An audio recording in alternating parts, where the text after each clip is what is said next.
tadi tapi tidak ada formasinya, nanti kita akan masukkan ke dalam mekanisme paruh waktu. Termasuk guru ya Bu? Iya, semuanya.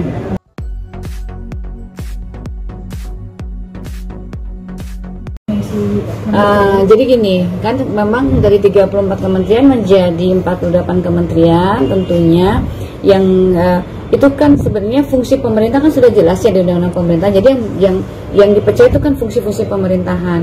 Nah, di setiap instansi pemerintah sudah ada pengampunya. Jadi pengampu ini tentunya yang akan kita serahkan ke kepada kementerian-kementerian yang baru. Jadi misalnya fungsi hukum, misalnya yang dulu memang yang menangani hukum di Kementerian Hukum, dia akan pindah.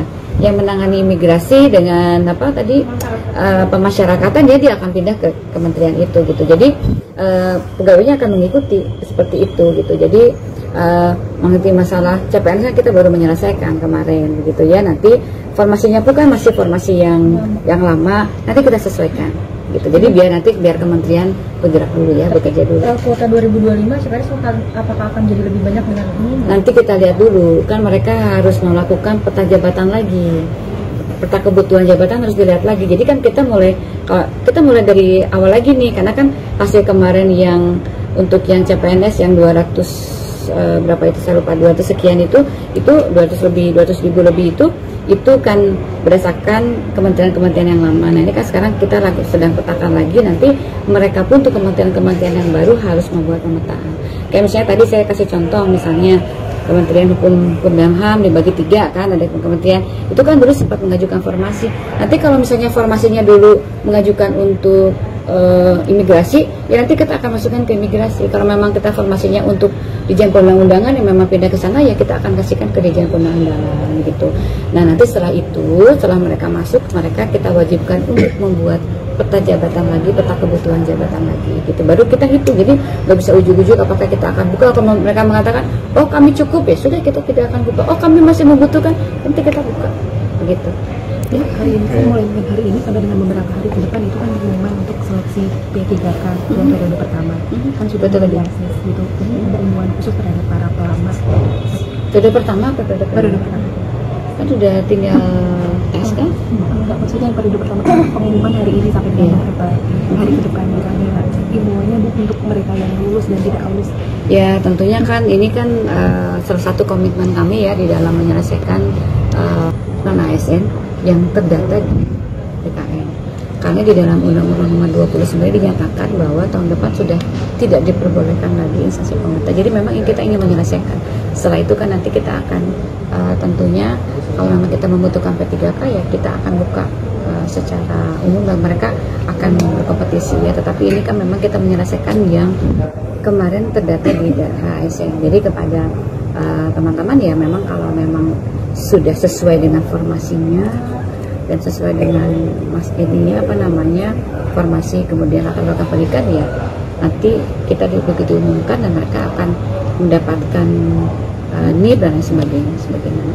Itu sih. Kalau yang belum lulus untuk periode pertama ini kita kan buka komik kedua karena sepanjang dia ada terdata di BKN tentunya dia bisa mengikuti tahap 2 ya, karena memang komitmen kita itu adalah menyelesaikan yang 1,7 yang terdaftar di BKN. Kemudian yang kemarin TMS dan sebagainya kan sudah kita buka nanti untuk yang periode kedua gitu. Yang teman-teman dari P3K yang kemarin saya tertarik kepada CPNS kan kemarin dia masuk ke CPNS kan dia nggak bisa masuk tuh. Nah sekarang kita silahkan kalau memang mau masuk ke P3K gitu. Itu kita buka karena komitmennya memang betul-betul ingin menyelesaikan 1,7. Tapi memang formasi yang diusulkan ke kami dari instansi itu tidak 1,7, tapi bukan sekitar 1.017.000. Jadi memang misinya memang 1,7.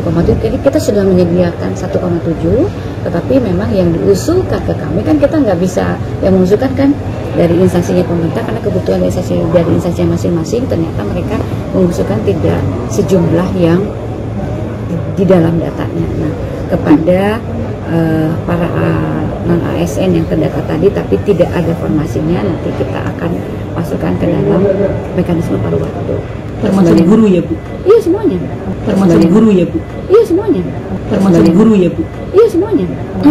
Gitu. Kalau memang tidak ada formasinya, tapi dia masuk data ASN, maka dia akan kita masukkan ke dalam paruh waktu. Makanya kemarin saya mengeluarkan surat itu supaya instansi pemerintah untuk sementara waktu untuk tetap menyediakan anggaran untuk mereka yang.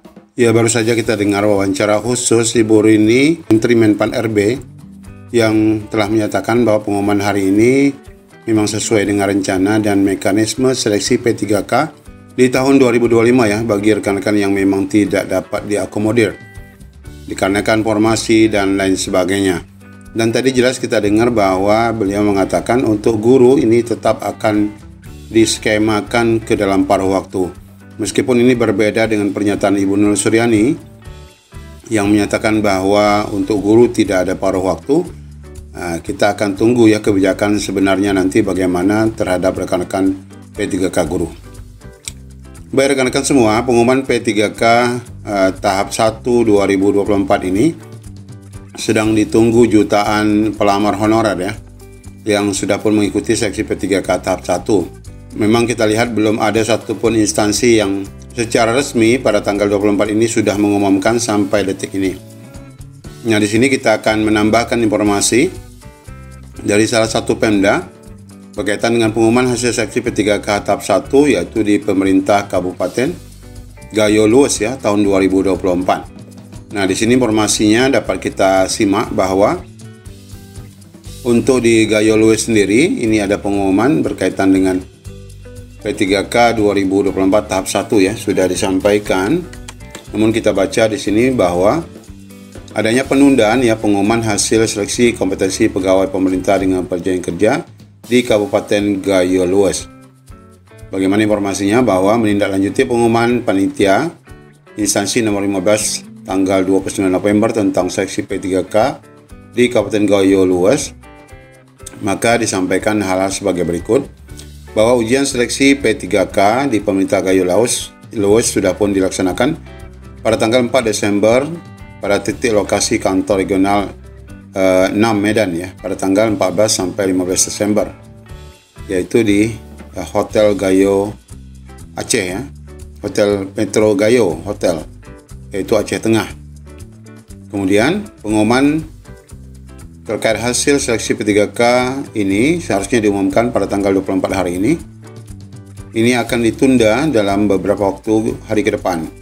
Penundaan pengumuman hasil seleksi kompetensi P3K dikarenakan adanya laporan yang disampaikan oleh peserta terhadap peserta yang sebelumnya telah dinyatakan lulus seleksi administrasi, sehingga panitia seleksi instansi perlu menindaklanjuti beberapa laporan tersebut guna menjamin akuntabilitas secara proses seleksi berlangsung.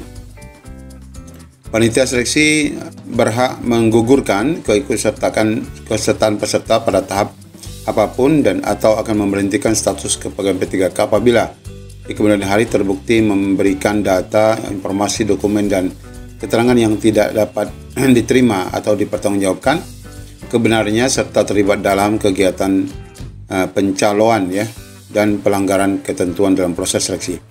Pelamar diharapkan aktif memantau dan memahami secara detail setiap perkembangan informasi di Kabupaten Gayo Lues dan dapat berkoordinasi dengan media informasi di BKPSDM Gayo Lues untuk informasi selanjutnya.